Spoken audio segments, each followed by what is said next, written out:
Recently, the market had its worst two-day performance in over 70 years. That was a headline that I read.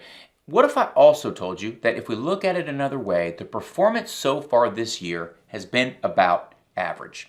How could that be the case? Well, in today's video, we are going to briefly go over one of my favorite charts, talking about the term intra-year volatility, which means how much markets go down throughout the year. And I'm going to show you where we are today for 2025 and where does that land relative to what we see each and every year. Okay, so let's go to this chart. We have looked at it before. The dark gray bars is the performance for the S&P 500 January 1st to December 31st. So what is the full year return? And if you go all the way back to 1980, so we have quite a bit of data here, you start at positive 26%, and then these gray bars go up and down and up and down. And that is giving the annual rate of return. And with all of these years, we have 45 years worth of data. The market was up 34 out of those 45 years, because obviously we have some down years here. Okay, so what is this term intra-year volatility, and what does it have to do with the recent market downturn that we've seen?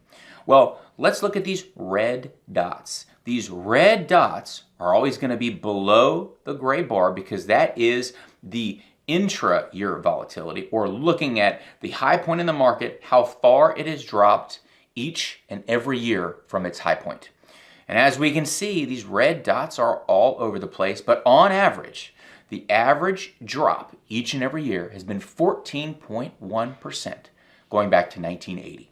Okay, so where are we today? Well, for 2025, and this is the second week of April, okay, we are down 14% January to today, and we are down 17% intra-year volatility because the market had a little bit of up in the beginning and now it has gone down. So we're down about 17%. So how does that average? Well, remember I said the average intra-year volatility amongst all these dots is 14.1.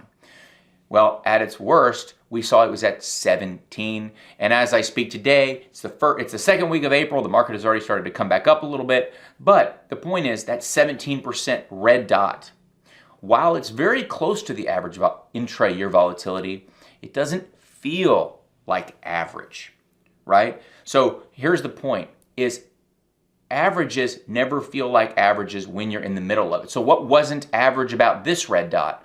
Well, because it happened so quickly. It happened over a period of a few days, and so it was abrupt.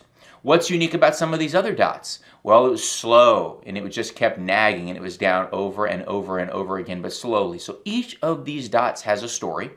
Each of these dots is going to come with headlines and reasons why you might not want to be invested in the market. And the point is, this is common in the market. These drawdowns are temporary because markets go up over time, and they're common. They happen each and every year. And so remember with these red dots, so you could rename these red dots instead of intra-year volatility, these could just be called stories. Each of them has a story. There's always a reason why the market goes down. We know where the market goes up over time. And so most importantly, stick with your long-term plan. And like I always say, know what you own and know why you own it. I hope you found this helpful. And as always, thanks for investing your time with the Personal CFO.